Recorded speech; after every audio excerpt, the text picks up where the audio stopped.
Voilà, bonsoir à tous. Alors écoutez, je suis ce soir chez Touratech Paris, à Méry-sur-Oise. Et Touratech a eu la gentillesse d'inviter certains de leurs clients, dont je fais partie. J'adore la moto. Enfin bref, on reviendra là-dessus. Et ils ont convié un couple, Isabelle et Florian. Vous aurez les infos sur eux dans la description.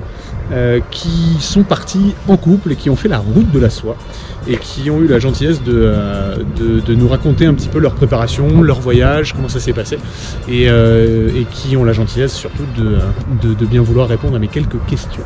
Donc on va aller voir un petit peu ce que ça donne.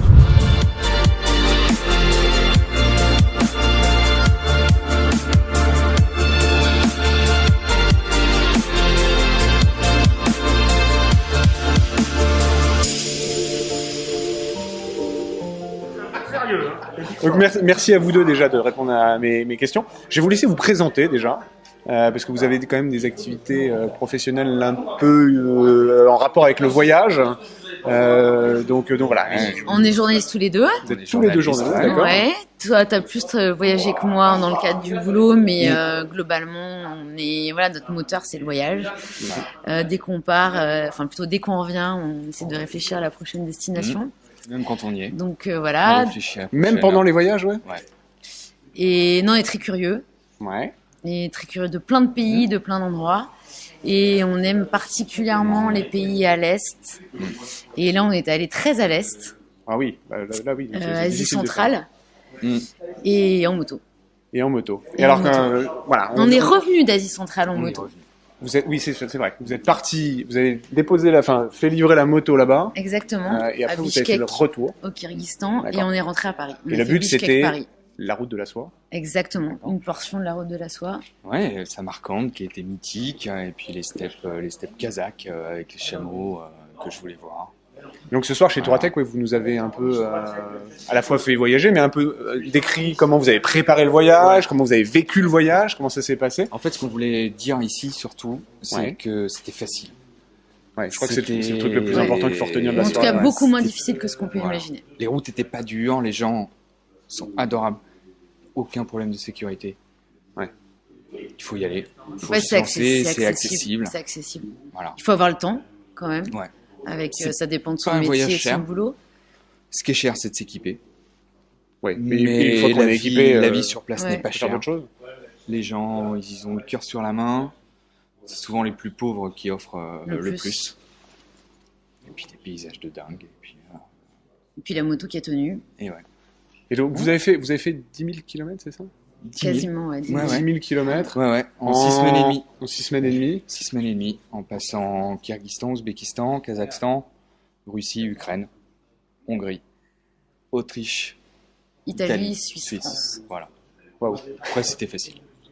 Après l'Ukraine, c'était facile. Après l'Ukraine, c'était facile. Ouais. Et justement, on parle de facilité, mais tout à l'heure, vous parliez un peu des moments qui ont été un peu plus difficiles. Parce que le voyage est facile, mais il y a quand même des moments où vous vous dites, bon, c'est peut-être un peu plus compliqué. Il y a des moments, c'est pas qu'ils sont difficiles, c'est qu'ils peuvent être impressionnants. Il y a des passages de frontières. On n'est pas habitué. Déjà, on redécouvre ce que c'est une frontière avec une grille fermée.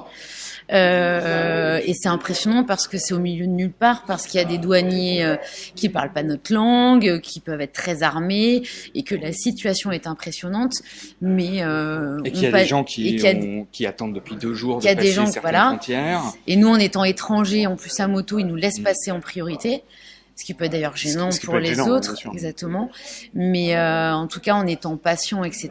Bon, c'est très très administratif. Enfin voilà, plein de petits papiers, etc. Ouais. Mais on n'a pas de problème. Mais voilà, la situation peut être impressionnante. En Ouzbékistan, il y a une zone qui est un peu militarisée, il y a des checkpoints, on s'est fait arrêter, comme tout le monde, comme tous les automobilistes, par des militaires cagoulés, surarmés, armes automatiques, armes blanches, etc. Ils voulaient juste contrôler nos papiers, ils étaient très sympas, ils ont même regardé la moto, ensuite ils se sont marrés. Et la moto, ça aide d'ailleurs dans ces moments-là. Mais donc, ils nous voulaient rien, c'était juste un contrôle. Mais là, encore une fois, c'est la situation qui est impressionnante, de voir des militaires ouzbeks, cagoulés, etc. Mais faut pas être inquiet. Et les gens, tu parlais des gens, vous parliez des gens, Et les gens sont non seulement adorables, tous les pays d'Asie centrale, c'est des gens qui se marrent beaucoup, qui rigolent beaucoup, qui sont très drôles, qui sont très curieux, qui étaient tous étaient attirés par la moto, ils venaient vers la moto et on avait collé une carte de notre trajet sur une des caisses de la moto, ce qui est un bon truc pour aider les gens à comprendre ce qu'on fait, pourquoi on est là, etc. Ils regardaient la carte, ils nous regardaient, ils se tapaient la tête, genre, vous êtes fous, parce qu'on leur disait là on est chez vous, mais en fait on rentre à Paris là. Et je pense même qu'il peut sembler dingue. Pour certains, ils s'étaient rarement posé la question si c'était faisable par une route. Ils n'avaient même pas réalisé que finalement cette route, elle existe devant elle. Elle va jusqu'à Paris. Elle va jusqu'à Paris.